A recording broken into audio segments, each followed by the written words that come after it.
17 harusnya.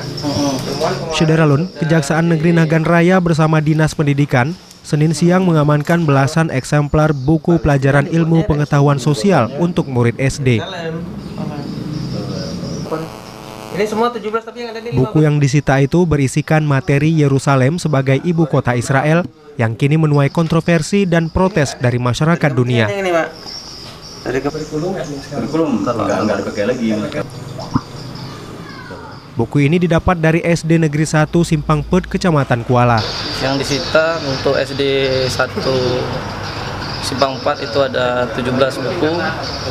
Itu penerbitnya dari Erlangga. Kemudian ada satu dari Departemen Pendidikan Nasional. Itu penerbitnya Balai Pusaka.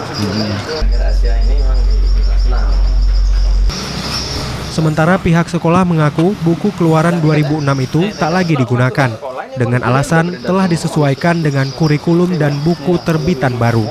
Kira-kira ada beredar di sekolah yang lain, Pak? Sejauh ini kita belum terima informasi. Cuman yang kita terima informasi ada di Kuala nih SD 1, kemudian di Alubili katanya ada juga, tapi belum kita pastikan. Baru informasi. Dari Sukamakmur, Dedi Iskandar, Serambi On TV.